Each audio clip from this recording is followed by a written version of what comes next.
우리가 지난주에는 이삭의 믿음을 같이 나눠봤죠. 이삭의 180년 인생 중에서 히브리서에서 뽑은 이삭의 최고의 믿음의 장면은 이삭이 야곱과 에서를 축복했던 그 장면이었습니다.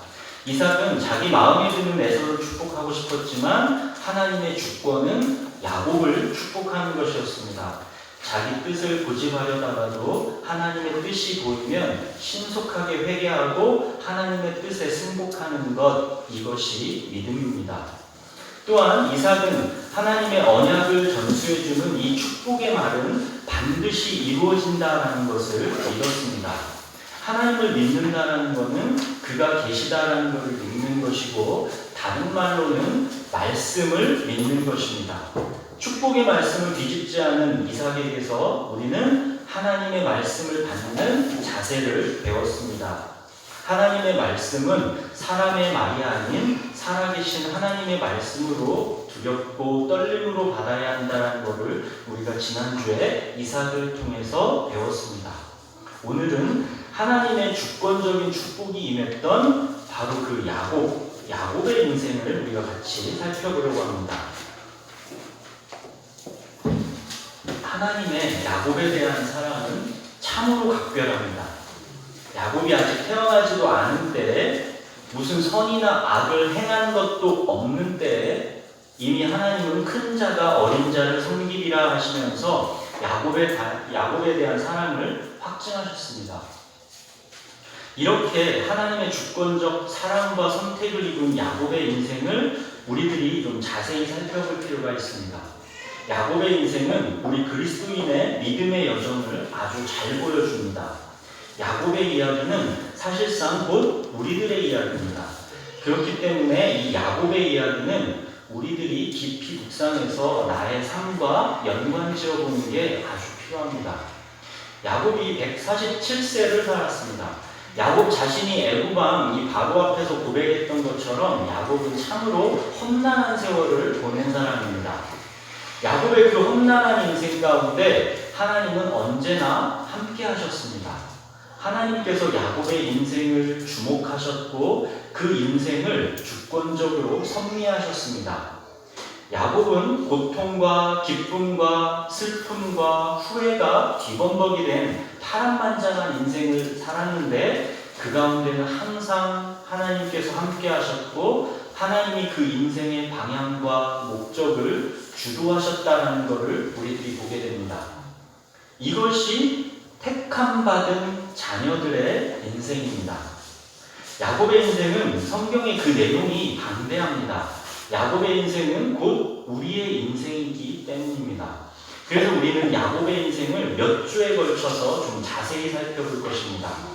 먼저 이번 주는 야곱의 전체 인생의 방향과 목적을 결정짓는 하나님의 주권적인 선택과 은행에 대해서 같이 살펴보겠습니다.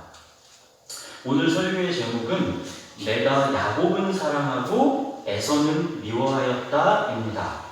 내가 야곱은 사랑하였고 에서는 미워하였다입니다.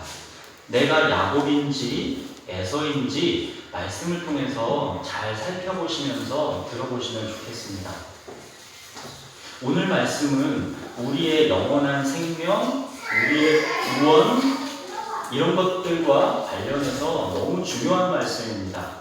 그래서 다소 이게 오늘이 좀 말씀이 길어요. 긴데 집중해서 잘 들어보셨으면 좋겠습니다. 이게 평소보다 길기 때문에 심히 걱정이 됩니다. 예지랑 예원이 쟤네들 째려볼 것 같고 근데 오늘은 영원한 생명, 우리의 구원 이런 것과 관련된 되게 기초적이고 아주 중요한 말씀이기 때문에 꼭 그 길더라도 잘 들어보셨으면 좋겠습니다. 우리 로마서 9장 10절부터 21절 본문을 같이 읽겠습니다. 로마서 9장 10절부터 21절.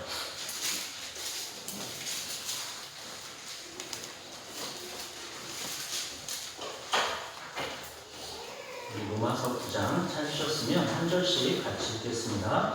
그뿐 아니라 또한 리브가가 우리 조상 이삭 한 사람으로 말미암아 임신하였는데 그 자식들이 아직 나지도 아니하고 무슨 선이나 악을 행하지 아니할 때에 택하신 자가 되는 하나님의 뜻이 행위로 말미암지 않고 오직 부르시는 이로 말미암아 서게 하려 하사 리브가에게 이르시되 큰 자가 어린 자를 섬기리라 하셨나니 기록된 바 내가 야곱은 사랑하고 에서는 미워하였다 하신과 같으니라. 그런즉 우리가 무슨 말을 하리요 하나님께 불의가 있느냐 그럴 수 없느니라. 모세에게 이르시되 내가 긍휼히 여길 자를 긍휼히 여기고 불쌍히 여길 자를 불쌍히 여기라 하셨으니 그런즉 원하는 자로 말미암음도 아니요 다른 박제하는 자로 말미암음도 아니요 오직 긍휼히 여기시는 하나님으로 말미암음이니라. 성령이 아버지에게 이르시되 내가 이 일을 위하여 너를 세웠으니 곧 너로 말미암아 내 능력을 보이고 내 이름이 온 땅에 전파되게 하려 함이라 하셨으니 그런즉 하나님께서 하고자 하시는 자를 긍휼히 여기시고 하고자 하시는 자를 완악하게 하시느니라. 혹 내가 내게 말하기를 그러면 하나님이 어찌하여 허물하시느냐 누가 그 뜻을 대적하느냐 하리니 이 사람아 내가 누구기에 감히 하나님께 반문하느냐 지음을 받은 물건이 지은 자에게 어찌 나를 이같이 만들었느냐 말하겠느냐. 토기장이가 지는 한 덩이로 하나는 귀 있을 그릇을 하나는 천 있을 그릇을 만들 권한이 없느냐. 오늘 이 본문은 매우 어려우면서도 너무 중요한 그런 말씀입니다. 야곱과 에서는 태어나기 전부터 이미 하나님의 눈에는 하나님의 주권과 섭리의 세계 속에서는 하나님의 시간이라는 이 신비한 세계 속에서는 그 운명이 이미 정해져 있습니다. 아직 태어나지도 않은 상태에서 그가 무슨 선과 악을 행한 것도 아닌 상태에서 이미 하나님께서는 야곱은 사랑하고 에서는 미워하셨다 합니다. 여러분은 이 하나님의 말씀을 어떻게 생각하십니까? 세상에 이런 법이 어디 있습니까? 이런 불공정함이 어디 있습니까?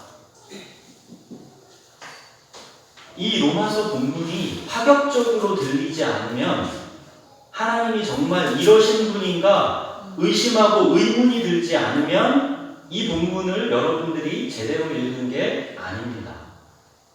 14절에 그런즉 우리가 무슨 말을 하리고 하나님께 불의가 있느냐 그럴 수 없느니라.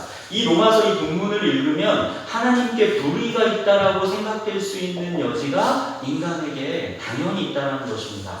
죄의 본성을 가진 인간은 로마서 이 본문에서 하나님의 불의를 보게 되어 있습니다. 18절에서 20절에 보면 그런즉 하나님께서 하고자 하시는 자를 긍휼히 여기시고 하고자 하시는 자를 완악하게 하시느니라. 혹 네가 내게 말하기를 그러면 하나님이 어찌하여 허물하시느냐 누가 그 뜻을 대적하느냐 하리니 이 사람아 네가 누구이기에 감히 하나님께 반문하느냐 지음을 받은 물건이 지은 자에게 어찌 나를 이같이 만들었느냐 말하겠느냐.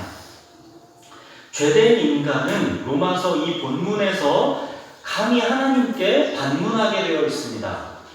하나님께서 인간이 선악간 어떤 행동을 하기도 전에 미리 태어나기 전부터 사랑할 자, 미워할 자를 선택해서 정해주셨으면 우리 인간은 그럼 할 일이 무엇이냐는 것이죠.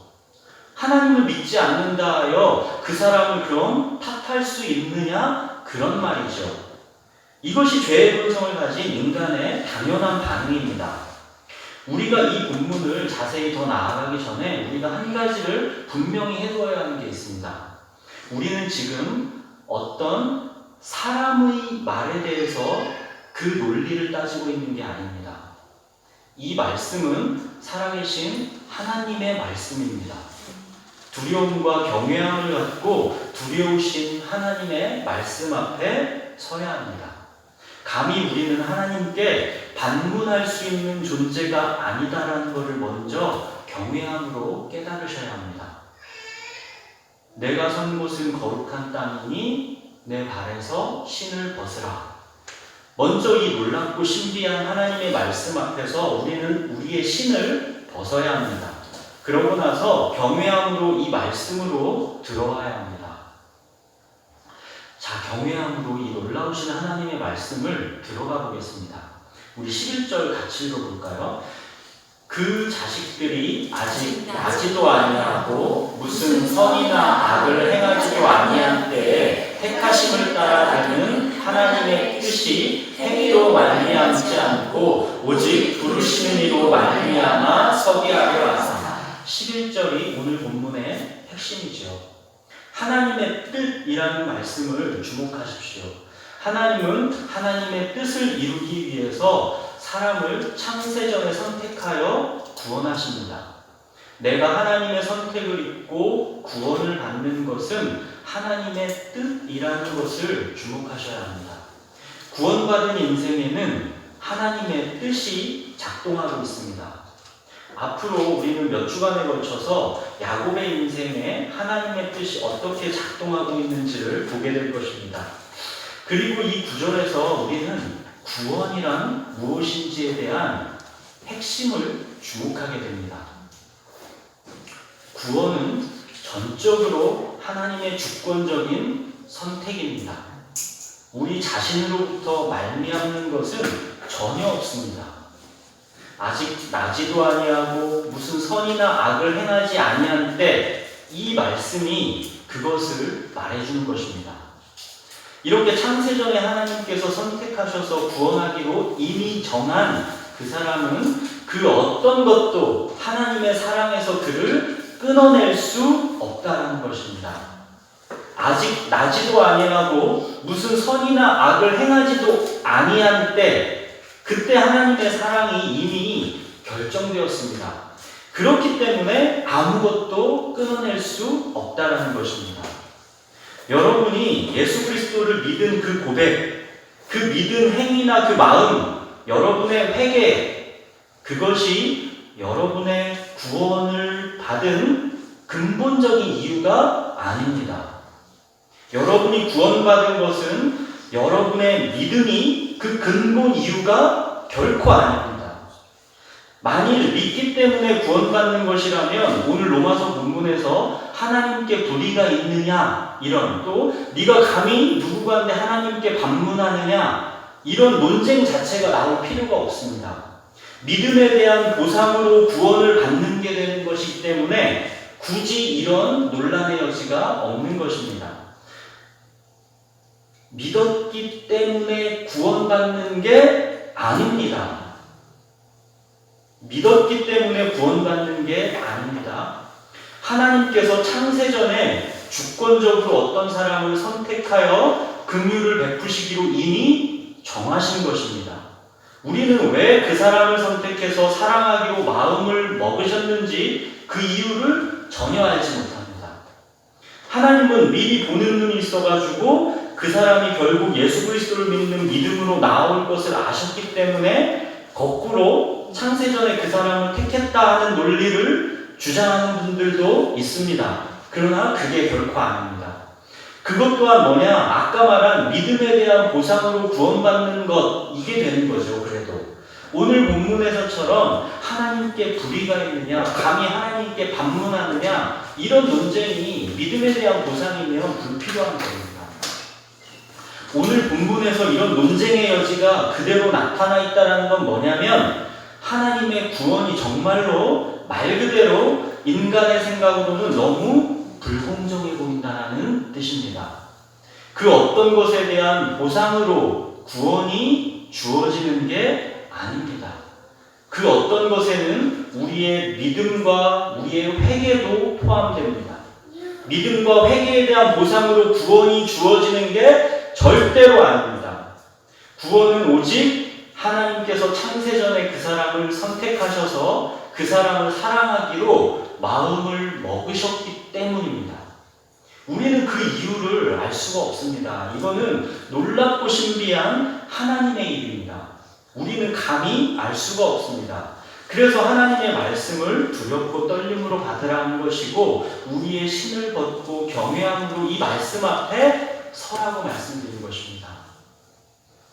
하나님의 창세전 선택이 하나님의 뜻을 이루기 위해 먼저 있었던 것이고 우리는 인간의 시간을 살면서 그 인간의 시간의 어느 한때에 예수 그리스도를 믿는 믿음으로 그 문으로 들어온 것 뿐입니다.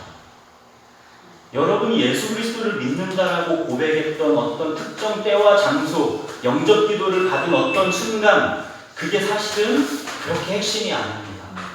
내가 언제 어떤 시간에 어떤 장소에서 구원받았는지 일일이 그런 걸 설명할 필요도 없습니다. 그 생명의 문으로 들어오는 경험은 사람마다 다릅니다. 놀랍고 신비한 영역이라 사실은 설명도 불가능합니다. 구원의 확신을 내가 믿음을 고백한 어떤 시간과 장소를 기억하여 그 지점으로 구원을 확신하려고 하는 것은 그렇게 의미 있는 게 아닙니다. 구원은 그런 게 아닙니다. 요한복음 3장 8절에 바람이 임의로 불매 내가 그 소리는 들어도 어디로 와서 어디로 가는지 알지 못하나니 성령으로 난 사람도 다 그러하니라. 바람이 눈으로 보이는 게 아니듯이 구원을 받은 생명도 마찬가지입니다. 어떤 정확한 시간과 장소에서 내가 구원받았다는 걸 설명하라고 그렇게 애쓸 필요가 없습니다. 확신은 그렇게 얻어지는 게 아닙니다. 대신에 자기가 정말로 거듭난 사람인지 구원받은 사람이 맞는지는 반드시 확인하셔야 합니다. 눈으로 보이지 않아도 알 수 있고 느낄 수 있는 게 바람인 것처럼 성령으로 난 사람, 구원받은 그 사람도 마찬가지입니다. 알 수 있습니다. 무엇을 보고 우리는 그것을 알 수 있고 확인할 수 있습니까? 하나님이 택하신 사람, 구원받은 그 사람에게는 어떤 뚜렷한 특징이 나타납니다. 생명이기 때문에 그렇습니다. 그 생명은 명확한 특징을 보이게 되어 있습니다. 이것을 우리는 야곱의 인생에서 앞으로 같이 알아볼 것입니다.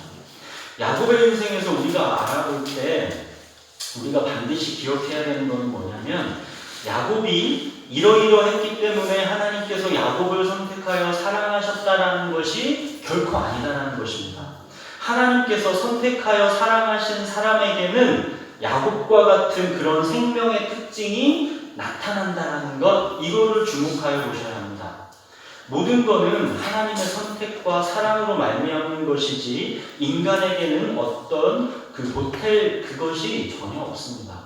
오직 하나님의 은혜입니다. 하나님의 은혜 속에 있는 사람에게는 어떤 특징이 나타나는지 그것을 야곱의 인생에서 주목해 보시라는 겁니다. 우선 야곱은 자연인으로서 어떤 성격의 사람인 것 같습니까? 막연하지만 성경 이야기 속에서 우리들이 갖고 있는 야곱에 대한 판단은 어떤 것입니까? 성경에서는 야곱과 에서의 자연인으로서의 특징을 이렇게 간단히 비교해 줍니다. 창세기 25장 27절에 그 아이들이 장성함에 에서는 익숙한 사냥꾼이었으므로 될 사람이 되고 야곱은 조용한 사람이었으므로 장막에 거주하니. 자, 이 한 문장에서 우리는 몇 가지를 상상해 보게 됩니다. 익숙한 사냥꾼이며 들사람인 에서, 조용하면서 장막에 거주하기를 좋아하는 야곱. 자, 이 두 사람이 고대 사회 속에서 살면서 세상 적응이 어땠을까요? 이 세상에서 누가 성공하기 쉽겠습니까? 이 세상에서 누가 세상을 더 즐겁게 살겠습니까? 우선 사냥꾼이라는 이 단어를 들으면 우리가 떠오르는 사람이 있습니다. 창세기 10장에 이 니므롯이라는 사람이 나오는데 그 사람이 용감한 사냥꾼 이렇게 묘사되어 있습니다. 이 니므롯, 이 사냥꾼, 이가 바벨탑의 주역입니다. 쉽게 정리해보면 에서는 세상이 즐겁고 세상에서 뭔가를 만끽하려는 사람, 세상에서의 성공을 위해 분투하는 사람, 딱 그렇게 에서를 정리하시면 됩니다. 장막에 거주한다는 것은 그럼 야곱은 뭐냐? 주로 예배와 관련 있다고 보시면 됩니다. 단을 쌓고 제사를 준비하고 이런 일을 야곱은 이제 장막에서 했다라는 거예요. 야곱은 그런 거를 좋아했다라는 것입니다.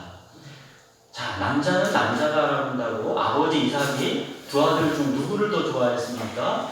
양자다운 에서입니다. 팥죽 한 그릇으로 장자권을 빼앗아오는 이야기. 야곱은 이성적으로 머리를 재빠르게 굴리는 좀 약삭 빠르고 간교한 사람으로 묘사되고, 에서는 좀 즉흥적이고 털털한 사람으로 묘사됩니다. 그렇죠? 장자권, 이게 야곱과 에서의 운명을 가르는 매우 중요한 포인트입니다. 야곱은 장자권을 속여서라도 빼앗아 내 것으로 만들고 싶은 욕심이 있었고, 에서는 그냥 자기에게 나면서부터 주어진 그 장자권을 별거 아닌 거로 경솔하게 여겼습니다. 여기서 야곱과 에서의 운명이 갈라진 겁니다. 장자권이 뭐길래? 이에 대한 반응이 야곱과 에서는 달랐고, 그 다른 반응으로 그들의 운명은 크게 갈라졌을까요? 야곱과 에서의 어린 시절을 우리가 한번 상상해 봅시다. 아브라함이 100세에 이삭을 낳았습니다. 그렇죠? 이삭은 60세에 야곱과 에서를 낳았습니다. 아브라함은 175세를 살았습니다. 더하기 빼기 하면 나오죠? 야곱과 에서는 그러면은 15년을 할아버지 아브라함이랑 같이 살았습니다. 그렇죠? 야곱과 에서는 할아버지 아브라함과 아버지 이삭에게서 어떤 얘기를 들으면서 성장했을까요? 상상해 보십시오. 할아버지 아브라함이 손자 야곱과 에서를 무릎에 앉혀놓고 옛날 이야기를 해줬겠죠. 인간의 교만으로 하늘에 닿으려고 했던 이 바벨탑을 무너뜨려서 온 민족을 하나님께서 흩어버리신 이야기. 갈대아 우르에서 살던 아브라함을 하나님께서 불러내신 이야기. 창세기 12장 1절부터 3절에 하나님의 언약 이야기. 100세의 이삭을 낳은 이야기. 그 이삭을 번제로 바치려 했는데 어린 양을 하나님께서 따로 준비해 주셨다라는 이야기 등등. 할아버지 아브라함은 손자들인 야곱과 에서에게 하나님과 함께 살아온 삶의 이야기를 해줬겠죠. 그 중에서 가장 핵심적인 이야기는 뭐였겠습니까? 당연히 하나님의 언약 이야기입니다. 하나님의 언약은 창세기 12장 1절에 나타난 그 이후 계속 반복해서 더 구체화되는 방향으로 하나님께서 계속 말씀하십니다. 하나님의 언약은 아브라함과 이삭의 삶의 중심이었습니다. 하나님의 이 언약이야말로 그들 인생의 가장 소중한 것이었습니다.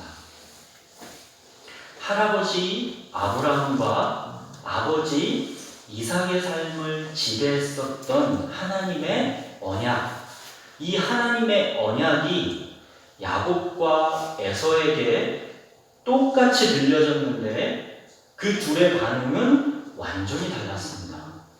야곱은 하나님의 언약, 이게 너무 자기 거로 하고 싶었습니다.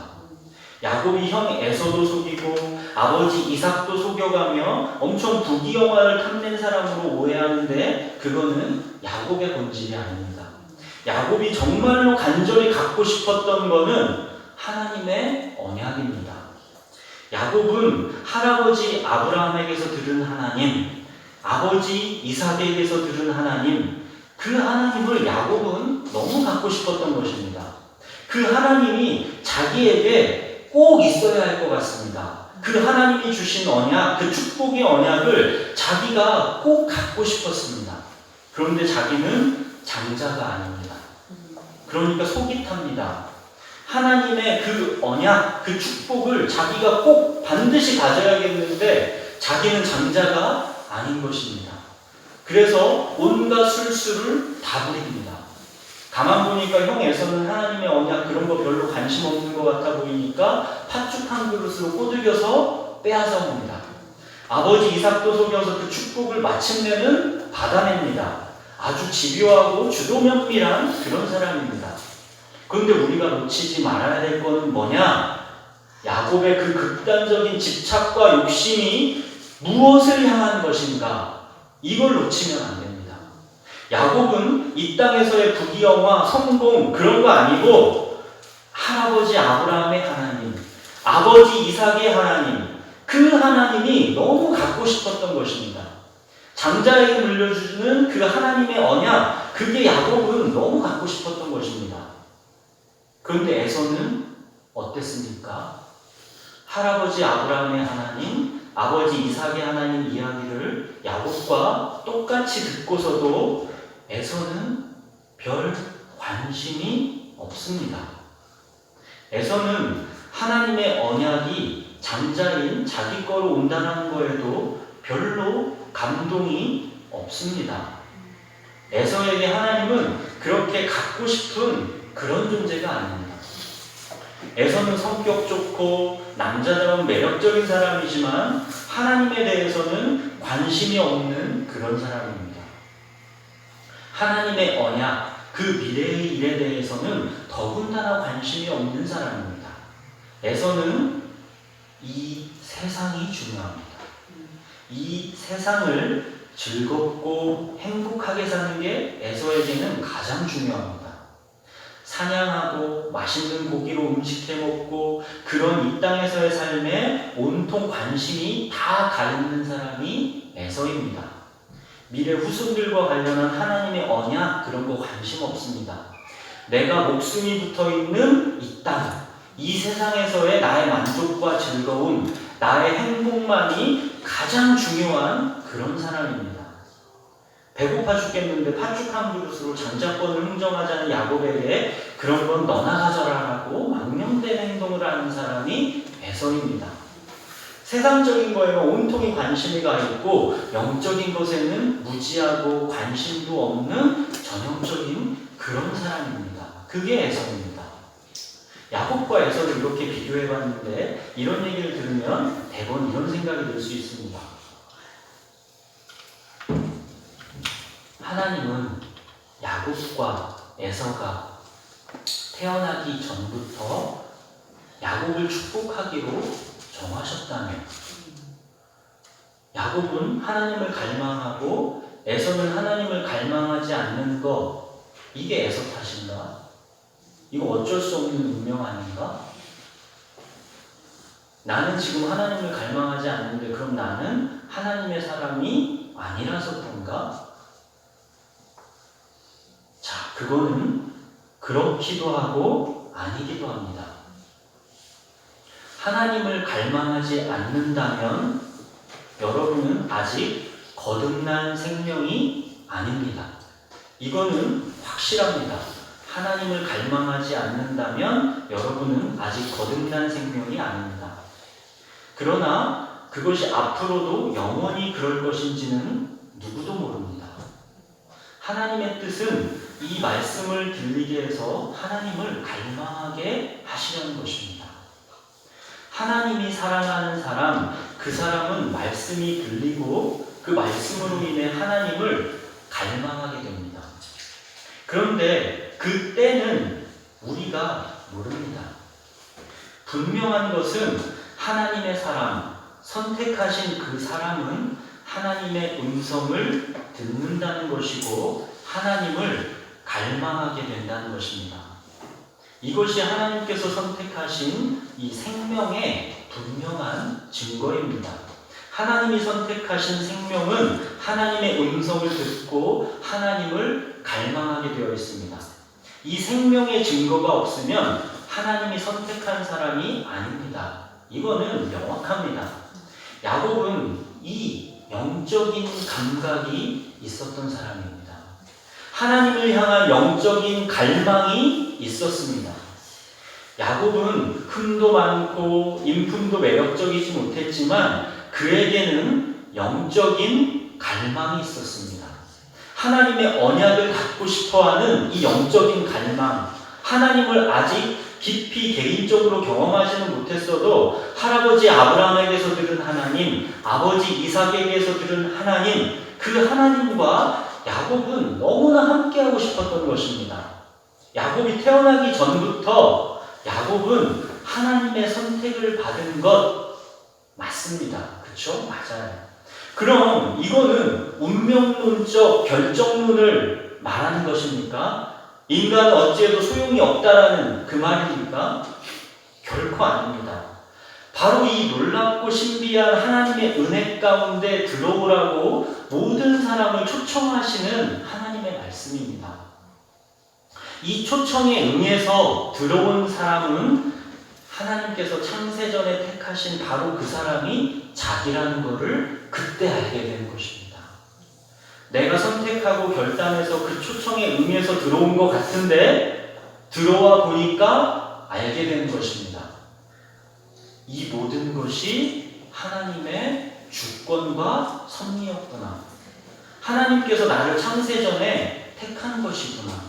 이거는 하나님의 은혜 속으로 하나님의 주권과 섭리의 세계 속으로 우리가 들어와 보니까 알게 되는 것입니다. 운명론적 결정론이 아닙니다. 하나님은 결코 불공평한 분이 아니십니다. 에서가 하나님의 언약을 무가치하게 여기는 게 하나님이 그렇게 에서에게 강제한 것입니까? 결코 아닙니다. 에서의 자유로운 선택입니다. 에서의 책임입니다. 하나님께서 에서를 그렇게 만드신 게 결코 아닙니다. 그런데 이것이 창세전에 정해져 있다는 것입니다. 이거는 우리 인간의 사고의 차원을 넘어서는 신비의 영역에 속하는 것입니다.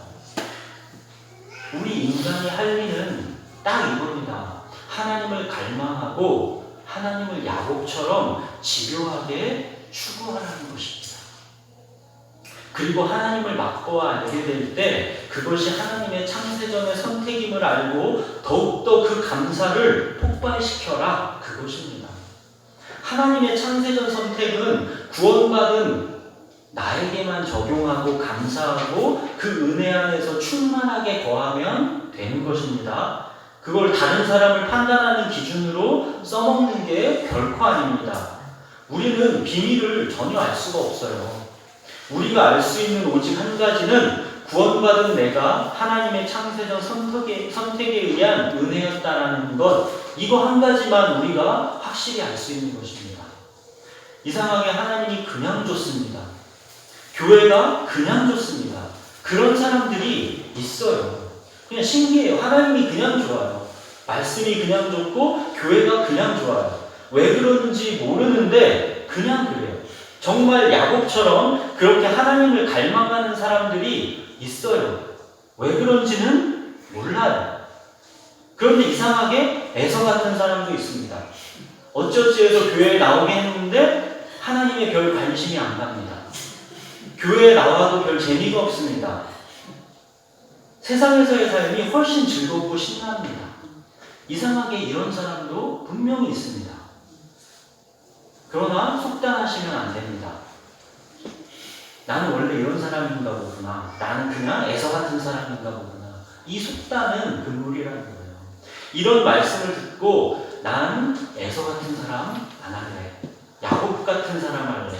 하는 마음으로 돌아서면 그 사람이 바로 복이 있는 사람이고 그 사람이 바로 사실은 창세전부터 택함받은 야곱이라는 것입니다.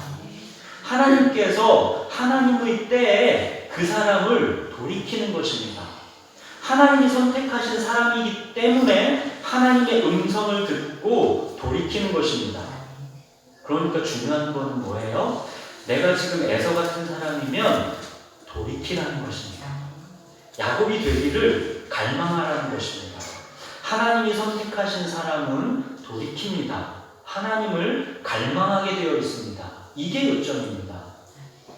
하나님을 갈망하셔야 합니다. 하나님의 뜻이 무엇입니까? 모두 다 돌아오라는 것입니다. 하나님의 은혜의 품으로 오라는 것입니다. 하나님의 초청에 응하라는 것입니다. 이게 하나님의 뜻입니다. 하나님의 품에 들어와서 내가 창세전에 택한 바로 그 야곱이구나, 이것을 알라는 것입니다. 이것이 하나님의 뜻입니다. 사랑하는 여러분, 여러분은 야곱입니까? 에서입니까? 야곱과 에서의 본질적인 특징을 기억하시고 내가 과연 야곱인지 아니면 에서인지 가만히 들여다보십시오. 야곱의 본질적 특징은 하나님을 향한 집요한 영적 갈망입니다. 에서의 본질적 특징은 이 세상에 대한 만족과 즐거움이요 하나님의 말씀에 대한 무덤덤함입니다. 착하고 안 착하고가 본질적 특징이 아닙니다. 이기적이냐 이타적이냐가 그 본질적 특징이 아닙니다. 마음이 차갑냐 따뜻하냐 이것도 본질적인 특징이 아닙니다. 야곱도 에서도 둘 다 안 착합니다. 둘 다 이기적입니다. 모든 인간은 흉악한 죄인입니다. 이 지점에서는 아무런 차이가 없습니다. 내 안에 정말 중요한 이 야곱의 본질적인 특징이 있는가 그걸 살펴보십시오. 하나님을 향한 집요한 영적 갈망 이게 나에게 있는지 살펴보십시오. 하나님의 말씀에 대한 갈급함, 이 가난함, 절박함 이것이 나에게 있는지 살펴보십시오. 이게 있어야 하나님이 사랑하시는 야곱입니다. 하나님을 향한 이 집요한 영적 갈망, 말씀에 대한 갈급함 이것은 하나님이 심어주시는 전적인 하나님의 은혜입니다.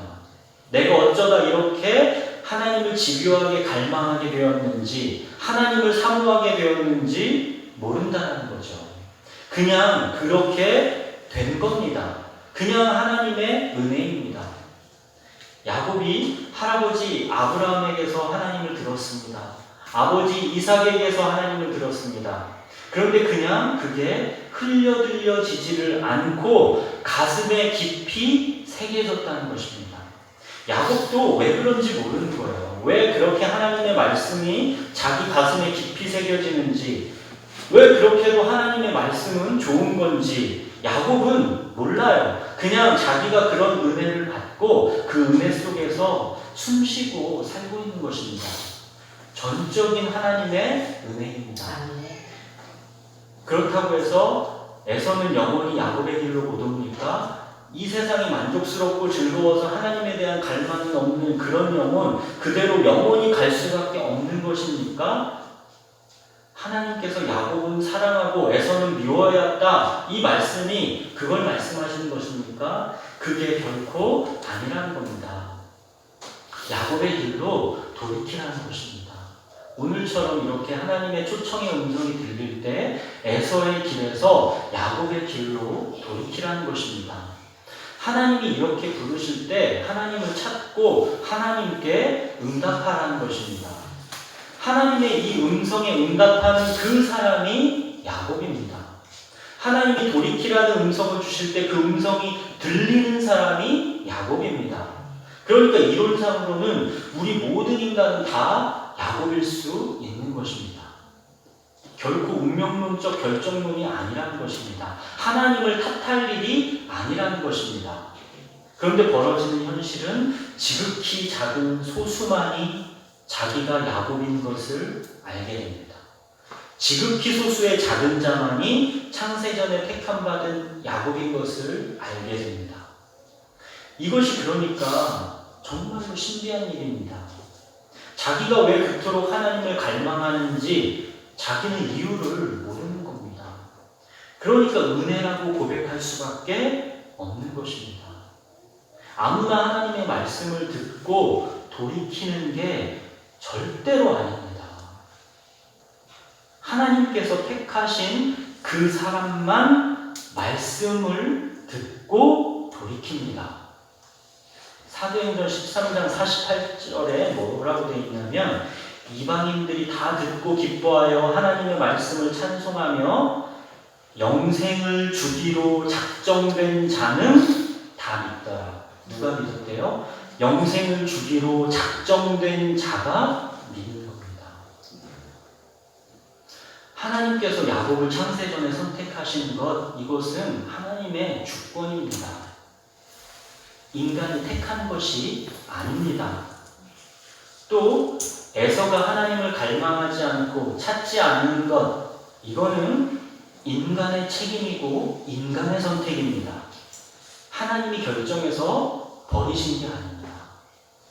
하나님의 주권, 인간의 책임, 이 두 가지를 잘 이해하셔야 합니다.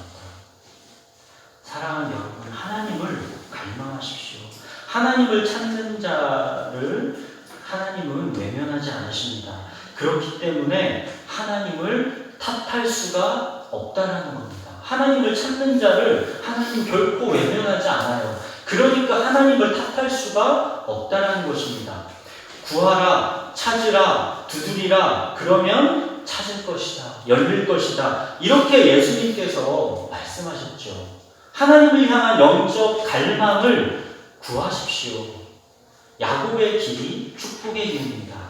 이 세상이 만족하고 즐거운 삶, 그런 가운데 하나님을 향한 영적 갈망은 무뎌진 삶, 그 길은 에서의 길입니다. 야곱의 길로 돌아오셔야 합니다.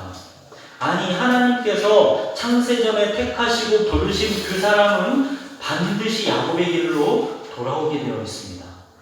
하나님께서 창세전에 택하시고 사랑하시기로 이미 결정한 그 사람은 하나님이 돌아오라는 이 음성이 들리게 되어 있습니다. 들리지 않고 돌아오지 않는다라는 것은 야곱이 아니라는 것입니다. 이 음성을 듣고 돌이키셔서 여러분이 하나님이 창세전에 택하시고 부르신 바로 그 야곱이라는 것을 확인하고 감사하게 되기를 바랍니다. 영적으로 거듭난 사람은 비록 에서의 길로 잠시 벗어났더라도 하나님이 부르시는 그 음성에 반드시 반응하여 다시 돌아오게 되어 있습니다. 이거는 그가 거듭난 생명이기 때문에 그렇습니다. 제가 거듭난 생명의 특징을 계속 말씀드리고 있습니다. 반대로 그럼 무엇입니까? 거듭나지 않은 생명은 이 모든 것에서 변화가 없습니다. 하나님에 대한 영적 갈망이 없습니다. 거듭 태어난 이 생명이 아니기 때문에 회복이나 성장 이런 게 없습니다. 그에게 필요한 것은 거듭남입니다. 한 사람의 인생에서 이 거듭남, 이 구원의 문제보다 소중한 건 없습니다.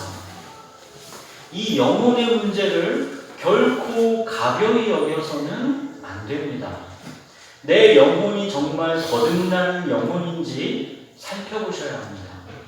변화와 회복과 성장은 태어난 생명에게 있는 것이지 죽은 생명에게는 아무런 변화와 성장을 기대할 수 없는 것입니다. 거듭난 생명, 하나님이 택하신 사람, 그 사람을 하나님이 연단시켜 가십니다. 그 모든 과정의 주권과 섭리가 오직 하나님의 은혜 가운데 있습니다. 모든 것을 주관하시는 분이 하나님이십니다. 야곱의 삶의 이야기가 이걸 보여줍니다. 하나님이 택하신 사람 야곱, 그를 하나님께서 어떻게 연단시켜 가시는지, 그와 함께 하면서 그 하나님과의 믿음의 삶으로 야곱이 어떻게 얼만큼 성장해 가는지, 이거는 성경을 보면 생명이 있다라는 거, 거듭났다라는 거, 하나님이 선택하신 하나님의 자녀라는 거는 이런 특징이 나타나는 거구나라는 거를 명확하게 보게 됩니다. 우리는 다음 주부터 그거를 몇 주간 좀 같이 보겠습니다. 자, 기도하겠습니다.